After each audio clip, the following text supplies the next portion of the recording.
ulfaataadha. Kanaaf dubartiin kuni rakkoo gurguddaa shan qabdi iddoo kanatti. Dubartiin kana jalaa guyyaa tokko meetii 10 qabdi. Meetii 10 qabdi.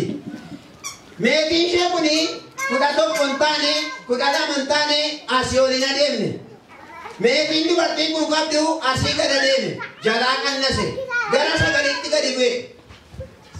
Sababa kanaaf immoo meetiin harkaa baduun rakkoodha. Kosiin mana dubartii galuun rakkoodha. Ibsaan mana isheetii baduun rakkoodha. Dukkanni mana ishee buufachuun rakkoodha. Harataan dhugachuu yookiin jalaa miliquun rakkoodha. Kanaaf rakkoo irratti rakkoo, rakkoo irratti rakkoo, rakkoo irratti rakkoo. Kanaaf dubartii kana jalaa meetii ishee qabdu gadi irra taa'aa deeme. Meetii ishee qabdu yeroo gadi irratti immoo rakkoo ta'ee mana isheetti jireenya isheetti waan ulfaate amma fala tokko faluun anarra jira. Amma ka'ee karoora tokkotti galuun anarra jira jettee murteessite. Kanaaf yeroo keessa jiraannu yeroo nagaan irrate, yeroo jaalalli irrate, yeroo eebbi namaa irrate, yeroo mul'anni namaa irrate, yeroo guddinni namaa irrate, yeroo eebbi namaa irrataa jiru, yeroo karoorri namaa irrataa jiru, yeroo tokkummaan namaa irrataa jiru keessa jirra. Maqaa Gooftaa Yesuusiin harki rakkoo nu hiikuu haa mul'atu galgala kana. Kanaaf dubartii kana jalaa meetii ishee irrate. Kun immoo rakkoo ta'ee ishee sochoosuu dide, rakkoo ta'ee ishee danqe. Kanaaf meetii ishee sabbate. Kanaaf amma fala tokko faluun narra jira jettee kaate. Rakkoon jiraachuu danda'a. Namni addunyaa kanarraa rakkoo dhabe hin jiru. Rakkoon rakkoo irratti yeroo dabalamu garuu nama hin eegsisu. Rakkoon rakkoo irratti yeroo dabalamu garuu nama hin fageessu. Maqaa Yesuus Kiristoos nama Naazreetiin deemnee fagaachuudhaaf isa yaannetti milkaa'uudhaaf harki rakkoo keenya hiikuu haa mul'atu galgala kana. Kanaaf meetiitu jalaa bade. Dubartii kana jalaa meetiitu bade. Dubartii kana jalaa meetiin gaafa badu fala barbaadde kaateetu fala barbaadde. Meetiin kennaa Waaqayyoo ibsa.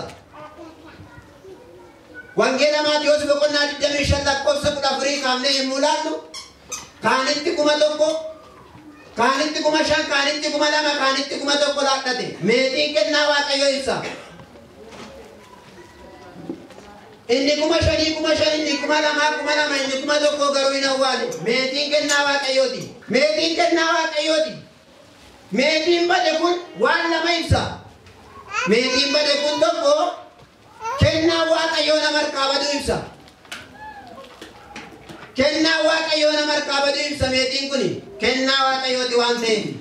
Inni lammaffaan immoo meetiin kuni namni ofiidhuma isaatiif badee argamu ibsa. Waan lama ibsa meetiin bade. Tokko kennaa Waaqayyoo nama harkatti badu yookiin nama keessatti badu ibsa. Lammaffaan immoo namni ofiidhuma isaatiif badee deebi'ee galu ibsa. Meetiin kennaa Waaqayyooti. Meetiin jaalala ibsa. Meetiin qulqullummaa ibsa. Meetii fi warqeen turtii amma dhumaati. Kanneen akka kitaabaa, kanneen akka uffaafaa turtii yerootii, kanneen akka dhagaa turtii giddu galeessaati. Meetii fi warqeen garuu turtii amma dhumaati. Rakkoo irratti rakkoon uumame. Dubartiin kun meetii ishee yeroo jalaa badu waan keessa badees manuma ishee keessa jira.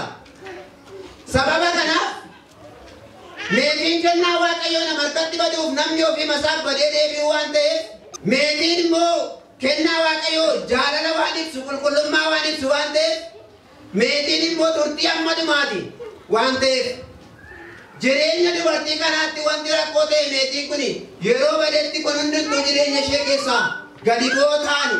Kennaa Waaqayyoo jireenya dubartii kanaa keessaa iddoo dhabe, mana dubartii kanaa keessaa iddoo dhabe. Ofiidhuma isheef immoo dubartiin kun nama of argu, nama of beeku ta'uu dadhabde. Kanaaf waan harka ishee keessaa qabdu yeroo 10 ta'ee jirutti jalaa gadi irrate. Waan nu jalaa irrate maqaa Yesuusiin harki nuu deebisu, hafuurri nuu deebisu, nuuf deebi'u galgala kana. Jalaa irrate. Yeroo inni jalaa irratutti garuu fiigichatti kaate. Rakkoon jiraatu rakkina hin qabu. Karaan rakkoon hiikamu garuu namni ofii isaatiif tattaafachuudha. Ofiidhuma isheetiif kaate dubartiin kun gaafa isheen kaatutti immoo meetiin kun akka isheedhaaf argamuuf murtoo murteessite. Murtoo mataa isheetii murteessite. Maal gochuutu narra jira jettee murtoo mataa isheetii murteessite. Meetiin kun jalaa yeroo badeetti rakkoo ta'ee mana ishee rakkoo ta'ee jireenya ishee jalatti waan argameef akkaataa jiraachuu isheetii akkaataa bultoo isheetii waan rakkiseefi waa'ee meetii isa kennaa Waaqayyoo ta'ee waa'ee meetii isa jaalala ta'ee waa'ee meetii isa qulqullummaa ta'ee waa'ee meetii isa turtii ammanumaa ta'ee kanaaf karaa barbaadde. Kanaaf meetiin kennaa Waaqayyoo kan ibsuudha. Dubartii kana jalaa meetii harkaa badee agarra. Rakkoo gurguddaa shan qabdu keessaa meetii harkaa badee. Inni lammaffaan immoo meetiin erga badee booddee immoo kosii keessa badee. Mana dubartii kanaa kan jiru kosiidha. Kosiin immoo hojii jallinaati. Xuraa'ummaadha. Kosiin mana dubartii kanaa keessa badee. Manni dubartattii bakka bu'a. Keessi manichaa immoo keessa dubartattii bakka bu'a. Tokkoffaa Qorontos boqonnaa 3:16 Efesoon 2:22 warri dubbiftanii erga meetiin harkaa badee immoo kosii keessa erga badee kosiin immoo manicha keessa jira. Hiikni kosii immoo hojii jallinaati xuraa'ummaadha. Kanaaf immoo manichi dubartattii yeroo ibsu keessi manichaa immoo laphee dubartattii yeroo ibsu karaa argachuu hin dandeenye. Eenyu hafuurri qulqulluun karaa argachuu hin dandeenye. Kanaaf meetiin harkaa baduun rakkoo. Kosiin mana dubartattii kanaa keessa jiraachuun rakkoo. Kanaaf rakkoo irratti uumame. Biyya kanaaf haa ta'u, mana keenyaaf haa ta'u, karoora keenyaaf haa ta'u, hojii keenyaaf haa ta'u, inni rakkoo hiiku hafuura Waaqayyoo malee hin jiru. Beekumsi yeroodhaaf, dandeettiin namaa yeroodhaaf, ga'umsi namaa yeroodhaaf maqaa Yesuus Kiristoos nama Naazreetiin hafuura rakkoo namaa hiiku argadhaa galgala kana. Kanaaf rakkoo irratti uumame hiikuudhaaf fala barbaadu. Kosiin mana dubartattii kanaa keessa yeroo meetiin ishee akka jiru kosii mana ishee keessa jiru keessa yeroo badetti waan ishee jalaa miliqeef karaa barbaadde. Tokkoffaa Qorontos boqonnaa 3:16 irratti sin mana qulqullummaa Waaqayyoo akka taatan hin beektaniire. Manni qulqullummaa Waaqayyoo nuyidha. Manni qulqullummaa Waaqayyoo laphee keenyaadha. Namni mana qulqullummaa Waaqayyoo balleesse Waaqayyo isan balleessaa jedha. Kanaaf kosiin mana dubartattii keessa bu'ee manni immoo laphee dubartattii yeroo bakka bu'u jireenyi dubartattii hiika sirrii ta'e jijjiirama sirrii ta'e laachuu hin dandeenye. Kanaaf rakkoon tokko jiraachuu danda'a. Garuu rakkoo irratti dubartii kana jalaa uumame. Rakkoo irratti dubartii kana jalaa baay'ate. Kanaaf inni Efesoon boqonnaa 2:22 isin mana Waaqayyoo isa hafuurri qulqulluun isin keessa jiraatudha. Mana Waaqayyoo isa hafuurri qulqulluun isin keessa jiraatu. Kanaaf dubartattiin kosiin mana ishee keessa buufate sun laphee ishee hojiin jallinaa yeroo guutetti isheen milkaa'uu dadhabde. Kanaaf kunis rakkootti ta'ee argame. Sadaffaan rakkoon mana dubartii kanaa keessa jiru ibsaatu manaa dhaame. Yeroo ibsaan mana dubartii kanaa keessaa dhaamu meetiin ishee harkaa badeera. Kosiin mana ishee keessa jira. Meetiin ishee kosii keessa badeera. Ibsaan immoo dhaameera. Ifa malee immoo namni adeemuu waan hin dandeenyeef kanaaf dubartiin kun kompaasiin jireenyaa harkaa bade. Mul'ati jireenya isheetii dhimmisaadha. Lafa yaadde sana ga'uu hin dandeessu. Lafatti karoorsite sana ga'uu hin dandeessu. Inni sadiitu jira. Tokko ifa uumamaati. Isa Isaayyaas boqonnaa 60:19 irraa sanaadha. Sichi biiftuun jiinni ifa siif hin ta'u. Ani Waaqayyo ibsaa bara baraa siif nan taasisa jedhudha.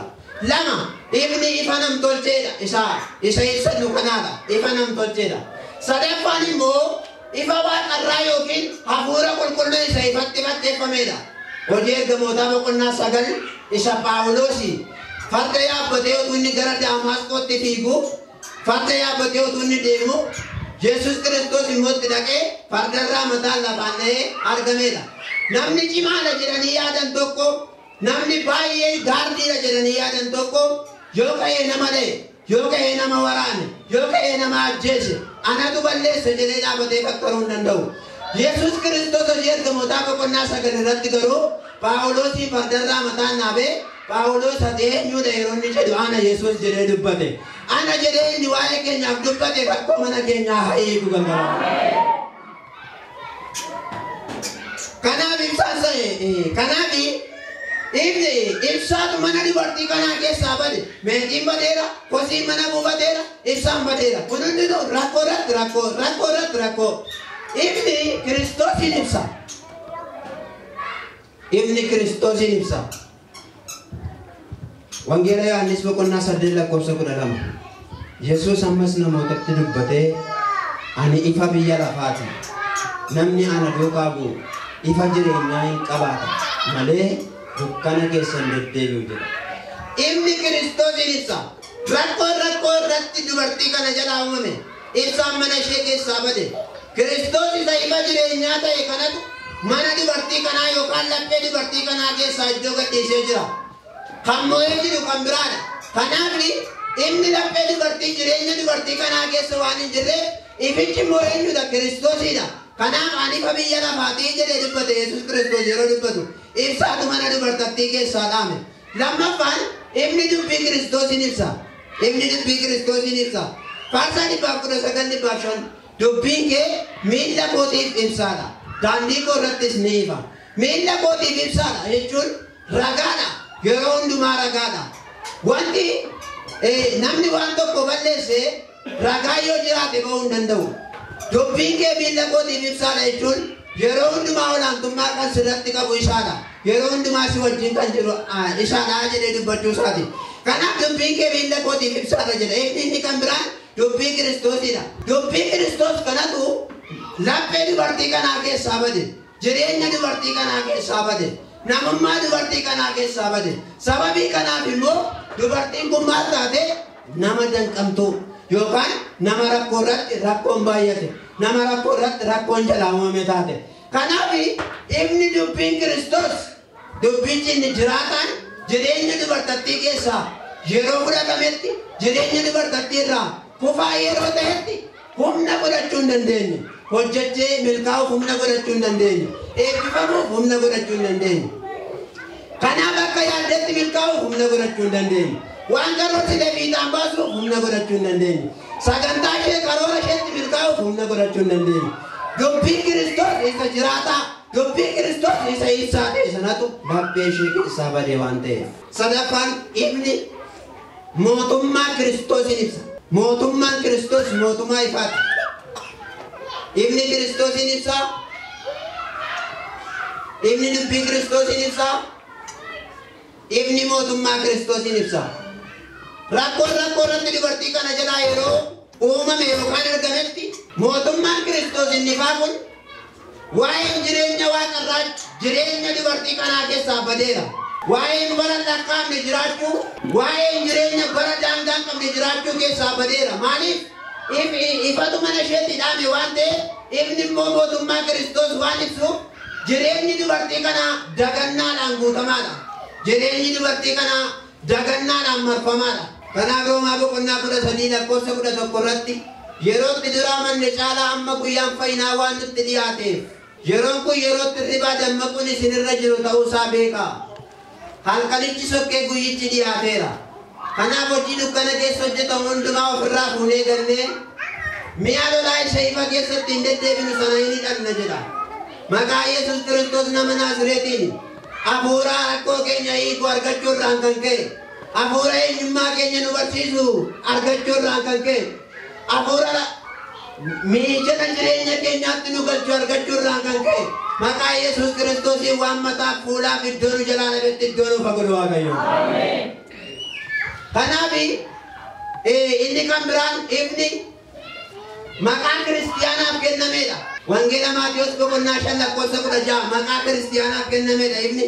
Kanaaf ibsaatu mana dubartii kanaa keessaa dhaame. Ifni mana dubartii kanaa keessaa yeroo dhaame jireenyi dubartii kanaa danqamaa taate, jireenyi dubartii kanaa miidhamaa taate. Kanaaf erga ibsaan mana ishee keessaa dhaame immoo dukkanatu mana dubartii kanaatti gale. Meetiin harkaa badeera, lammaffaa kosiin mana galeera, sadaffaa ibsaan dhaameera, arfaffaan immoo dukkanatu mana isheetti gale. Dukkanni waan afur ibsa. Dukkanni waan afur ibsa. Dukkanni tokko jibba ibsa. Meetiin jaalala ibseenneerra.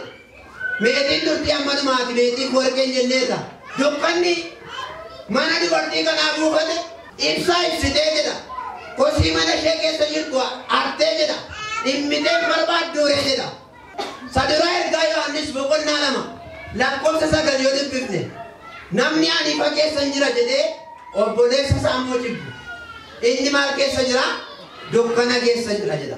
Jireenya dubartii kanaa wanti ilaale, laphee dubartii kanaa wanti ilaale dukkanni mana isheetti yeroo wal galu lapheen inni hafuurri Kiristoos keessa buufatu sun jaalala isa kan Kiristoos sana keessaa badeera. Jaalalli inni Kiristoos sun keessaa kufameera. Sababii kanaaf dubartii kanaaf rakkoo irratti rakkootu baay'ate. Inni lammaffaan dukkanni dhaalamuu yookaan booji'amuu ibsa. Galaatiyaa boqonnaa 5 lakkoofsa 1 irratti birmadummaatti akka jiraattaniif Kiristoos birmaduu isin baasne. Kanaafis egaa itti jabaadhaa. Deebitanii waanjoo garbummaa jalatti hin qabaminaa jedha. Paawulos Galaatiyaan mandara mini biyya. Saba baay'ee qomoo baay'eetu keessa jira. Baay'eetti dubbateera waa'ee seeraa, waa'ee jireenyaa, waa'ee waaqarraa, waa'ee hafuuraa, waa'ee ayyaanaa, waan baay'eetti dubbateera. Ta'uudhaa baannaan garuu mallattoo gaaffii si'a 19 erge Paawulos warra Galaatiyaatti. Mallattoo gaaffii si'a 19 barreessee Galaatiyaa boqonnaa 6 lakkoofsa 17 irra ga'e sichi anarra godaannise Kiristoos Yesuustu jira waan ta'eef namni tokko na rakkisinaa jedhe. Sabni dhaalamaan sabni birmaduun baane dukkanni saba birmaduun baane saba dhaalamaa yookiin saba booji'amaa. Hafuura Kiristoosiin birmadummaa kan hin baane dhaalamaadha. Dukkana jala jira. Garba seexanaa ta'ee jira. Hafuura qulqulluudhaan olaantummaan arganne. Kanaaf dukkanni inni lammaffaan booji'amuu yookaan dhaalamuu isa ibsuudha. Sadaffaan dukkanni biyya lafaa ibsa. Namni akkasitti gaafa ilaalu biyyi lafaa kun hundinuu ifa. Dubartiin kun egaa dhaalamteetti yookiin booji'amteetti. Dukkanni inni kan biraan biyya lafaa ibsa. Biyyi lafaa yeroo akkasitti ilaalan hundinuu ifa.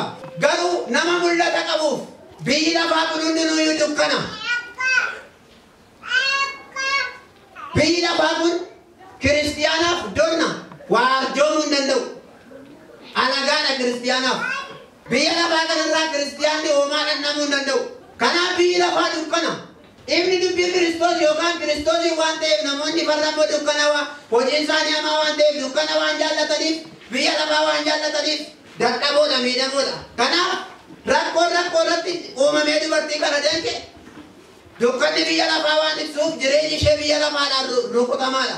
Jireenyi ishee biyya lafaadhaan rukutamaa yeroo ta'utti immoo milkaa'uu hin dandeenyu. Kanaaf tokkoffaa meetiin harkaa badee, lammaffaa kosiin mana badee, sadaffaa ibsaan manaa badee, dhaamee yookiin badee yookiin affaffaa dukkanni mana buufate. Kanaaf jireenyi dubartii kanaa miidhamaadha. Arfaffaan dukkanni mootummaa seexanaa ibsa. Siyoosiin seexanni yeroo gooftaa Yesuus waggaa guyyaa 40 galate wangeela Maatiyos boqonnaa 4 irratti siyoosiin seexanni isa jalqabaa gooftaaf kenne waa'ee biddeenii, waa'ee mootummaa biyya lafaati. Namni kan inni maraatuuf waa'ee lafaati, gooftaan kan inni dide waa'ee lafaati. Mootummaa seexanaati. Biyya lafaa ati agartu kana hundumaa siif nan kenna jedhe. Waa'ee biddeenii bira darbe. Kana hundumaa ilaalee fiixee gaaratti ol baaseetu kana hundumaa ilaale siif nan kennaa jedhe. Kiristoos itti garuu ifa hin fakkaanne. Kanaaf mootummaan seexanaa ifa fakkaata malee dukkana. Kanaaf rakkoo irratti uumamee jireenya dubartii kanaa rakkise. Garuu waan tokko hin gooture jedha. Rakkoon jiraachuun rakkoon qabu. Garuudha hin dhimmiture, hin barbaadure, ibsaa hin ibsiture, kaatee of hin agarture, of hin yaadature. Gaafa kanaan booddee achumarra jira. ibsitee kosii mana ishee kee jirtu yeroo hundumaa aartee meetii kana yeroo argattu gammadduure jedha. Rakkoon dubartiin qabdu kun qabdu inni shanaffaan haalataa miliqe yookaan dhokate isa jedhudha. Rakkoo ta'e mana dubartii kanaatti wanti baate haalataa miliqe yookiin dhokate inni jedhu kun humna amantii dubartii kanaatti dadhabaadha. Haalataa miliqe jechuun humna amantii dubartii kanaa. Haalataanii mana keessaa waa qulleessaa. Mana nama hundumaa keessatti haalataan murteessaadha. Manni isaa akkam haa ta'u namni haalataa malee jiraachuu hin danda'u. Maaliif jennaan waan nama rakkise, waan nama danqe, waan namatti hin tolle mana keessaa gadi baasa waan ta'eef. Manni dubartii yeroo bakka bu'u keessi manichaa laphee dubartii sanaa yeroo bakka bu'u kosiin hojii jallinaa yookiin xuraa'ummaa sassata yeroo bakka bu'u haalataan dubartii harkaa miliqe laphee ishee keessaa wanta gadi baasu hafuura qulqulluu isa olaantummaa qabu humna amantii dubartii sanaatu kufaadha. Humna hafuura qulqulluu billaa hafuura qulqulluu dubartii sana harkaa kufaadha. Waan nu jalaa kufee hafuurri qulqulluun nuuf hakaasu galgala kana. Mana keenya keessaa isa kufe, hojii keenya keessaa isa kufe, Waaqayyo nuuf hakaasu galgala kana. Meetii ishee kosii keessa jalaa bade, garuu gaafa of agarte, garuu gaafa kaate, garuu gaafa barbaadde, garuu gaafa dhimmite, amma argachuutu narra jira, amma joorootu narra jira, amma dhibaa'uutu narra jira, amma dhimmuutu narra jira, amma fiiguutu narra jira. Amma dubbachuutu narra jira. Amma tattaafachuutu narra jira. Of arguutu narra jira. Jettee sammuu isheetti gaafa yaadde humna amantii isheetii dabalaa fi deeme. Hafuurri qulqulluun gara jireenya isheetii dhufaa deeme. Gaafa kana hundumaa mo'attu meetii ishee isa bade kana kennaa kaleessa bade, jaalala kaleessa bade, mul'ata kaleessa bade, karoora kaleessa bade kun gaafa ishee abdeebi'u iddoo booji'amte, iddoo qabamtee turte, iddoo miidhamtee turte, yeroo deebi'uudhaaf karaa barbaaddu, yeroo ofii ishee eenyummaa ishee kana agartu hin gammadduure. Olloota ishee hundumaa immoo waamtee, olloota ishee hundumaa walitti qabdee kottaa meetii koo sana duraa badeen argadhe. Waan ta'eef anaaf gammadaa hin jettuure. Dhalli namaa jireenya isaa keessatti, mana isaa keessatti, karoora isaa keessatti Kiristoosii wajjin yeroo walitti maxxanu, Kiristoosii wajjin yeroo wal keessa qabatani, waa'een deebi'uu isaatii, waa'een fayyuu isaatii ittiin ulfaatu. Kiristoosiin nannamuu yookaan Kiristoosiin argachuu yookiin Kiristoosii wajjin walitti michoomuu jechuun salphaa miti. Kiristoosiin nannamuu jechuun hojii Kiristoos argisiise waan Kiristoos ta'e sana fakkaachuu yookiin Kiristoositti makamuu jechuun salphaa miti. Warra akkasii garuu aboo qabu, mirga qabu. Kanaaf jireenyi dubartii kanaa Kiristoositti yeroo makamtu, Kiristoositti yeroo dabalamtu, yeroo agartu, yeroo dammaqtu, namoonni hundumtuu isheen argatu. Isheen maal gootee hin barbaadde. Cubbamaan tokko gara Kiristoositti deebi'ee fayyuusaa ibsa kutaan kun. Cubbamaan tokko gara Kiristoositti deebi'ee fayyuusaa, cubbamaan tokko gara Kiristoositti deebi'ee eebbifamuusaa, cubbamaan tokko gara Kiristoositti deebi'ee birmadummaa ba'uusaa, hafuura Kiristoosiin mirga argachuusaa. Kanaaf meetiin kun jalaa badee deebi'ee isheedhaaf argame. Gararraattis badeera. Gararraattis hoolaan badeera. Garuu hin argame. Gidduu kanatti meetiin badee hin argamu. Gajjallaatti ilma badee hin argame. Namni karaa kamiin hin bada. Namni waan baay'eedhaan hin bada. Garuu argamuun cimaadha. Maqaa Yesuus Kiristoosiin hafuurri rakkoo keenya hiikuu argamsiisu haa mul'atu gargaaraa. Kanaaf egaa rakkoo irratti uumame hiikuudhaaf fala barbaaduun kan eenyuuti? Kan kooti, kan eenyuuti? Kan keessani. Dubartiin kun hin dhimmite. Dubartiin kun hin barbaadde. Dubartiin kun rakkoo sana hiikuudhaaf baay'ee jabaatte. Yeroo isheen rakkoo sana hiikuudhaaf karaa barbaadutti immoo Jireenyi dubartii sanaa gammachuudhaan guute. Manni dubartii sanaa gammachuudhaan guute. Hojiin dubartii sanaa karoorri dubartii sanaa wal qixxaate. Isa yaaddetti milkaa'uu dandeesse. Isa hawwite bira ga'uu dandeesse. Jireenyi manni ishee ifaa ta'e. Kiristoostu mana ishee gale waan ta'eef. Hafuurri ishee ifaa ta'e. Dubbii Kiristoostu gale. Meetii kennaa Waaqayyoo. Jaalalatu jireenya isheef deebi'e. Eebbatu jireenya isheef deebi'e. Waan hundumaatu jireenya isheedhaaf deebi'e. Maqaa Yesuus Kiristoos nama Naazreetiin lafa banne sanaa, lafa dadhabne sanaa, lafa qubne sanaa, lafa dhaabanne sanaa, lafa daganne sanaa, lafa miidhamne sanaa, lafa dhaabanne sanaa, lafa dadhabne sanaa hafuurri Waaqayyoon nu haa kaasu. Rakkoo rattumame hiikuuf falli maal isa jedhuuf sagalee Waaqayyoof ajajamuu jedha. Macaafa Yoonaas tokko.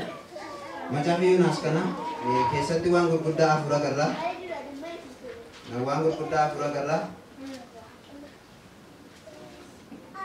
Markaba keessatti waan gurguddaa afurtu uumame. Jarri Yoonaasii waan gurguddaa afur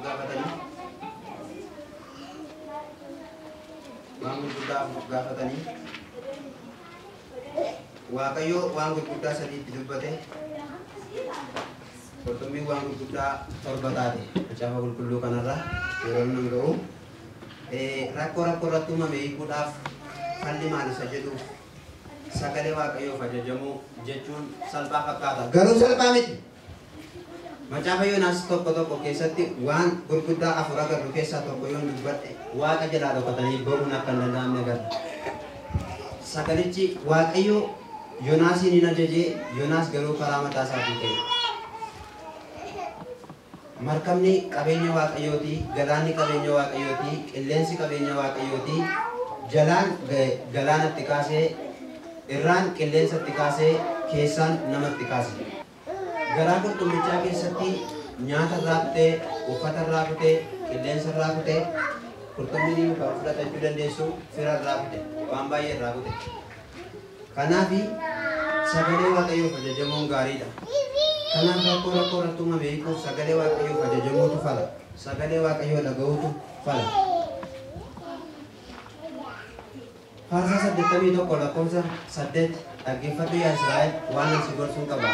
Ituutti na dhageesse anatu biyya Gibxii si baase jedha. Dhaggeeffadhu jedha. Kanaaf sagalee Waaqayyoof akka ajajamnu rakkoon keenya akka hiikamutti sagalee Waaqayyoof akka ajajamnu waan nu jalaa dhokate, waan nu jalaa miliqe, waan nu qabamuu dide, waan nu ijaaramuu dide, waan nu laatamuu dide, waan harka nu galuu dide, waan mana nu galuu dide akka nu mijatutti sagalee Waaqayyootiif ajajamaa jiraachuutu nurra jira. Dubartittiin sagalee Waaqayyootiif ajajamte meetii harkaa bade indeeffatte kosii mana ishee buufate sana hojii jallinaa gadi baafte. Ibsaa mana ishee bade Kiristoosiif dubbii Kiristoosiin hin barbaadde. Dukkana mana ishee buufate waan akka dhaalamuu, booji'amuu, waan biyya lafaa kana hundumaa hin dhiifte. Arasaa miliqe yookaan immoo humna amantii isheetii kana hin jabeeffatte. Jilba amantii isheetii, hafuura jireenya isheetii kana hin jabeeffatte. Sababa kanaaf immoo isheedhaaf hin ijaarame. Jireenya isheetiif ijaarame. Egaa Yoonaas kun nama Waaqayyooti. Nama Waaqayyoo yaada irraa qabuudha. Raajiidha. Hojii Waaqayyoo hojjeta. Ibricha maqaa qabne. Garuu wanti jireenya isaa danqu, wanti jireenya isaa rakkisu, wanti baay'een jireenya isaatti yeroo dhufe keessa isaatii ka'e wanti jireenya isaa dhaabsuu danda'u. Kanaaf sagalee Waaqayyoof ajajamuu hin dandeenye. Waaqayyo murtootti kennee Waaqayyo karaatti agarsiisee Waaqayyo gudii isa godhee isa deebise. Kanaaf Yesuus Kiristoos jala dhokatanii bahuu akka hin dandeenye yookaan baqatanii bahuu akka hin dandeenye isa kana qabadhaa. Kanaaf egaa kutaa kana goola baheeraa meetiin badii argame kun gaa cubbamaa badii argame. Kiristoos cubbamaadhaaf yeroo hundumaayyuu harka isaa bal'isee jira. Nama cubbamaadhaaf harka isaa bal'isee jira. Kiristoos yeroo hundumaa nama cubbamaa hin waamu. Akkuma neengada dubbadhe Kiristoos nama jaallannaan dhibba keessaa dhibba, nama jibbinaan dhibba keessaa dhibba. Kiristoos nama jaallannaan namaa laata, nama jibbinaan namaa laata. Kanaaf Waaqayyo korojoon jallina namaa amma guututti jallisee nama laata. Namni haasaan namoota tokko jireenyi namoota tokko tajaajilli namoota tokko haaduu qara hin qabnedha. Haaduu qara hin qabne haaduu dhagahuu hin malu. Namni soba jaallata yoo ta'e waa'ee sobaa danda'ee hin dubbatu. namni hanna jaallata yoo ta'e waa'ee hannaatiin deemu dubbatu. Korojoon immoo itti guutanii yeroo gadi galagalcha namaa keessatti qabachuu hin danda'u. Kanaaf egaa nuyi kiristiyaanni Kiristoositti amanne kun rakkoo irratti nu jalaa uumame. Rakkoo mana keenyaa, rakkoo jireenya keenyaa, rakkoo hafuura keenyaa akka nu hiikamuuf fala barbaadaa.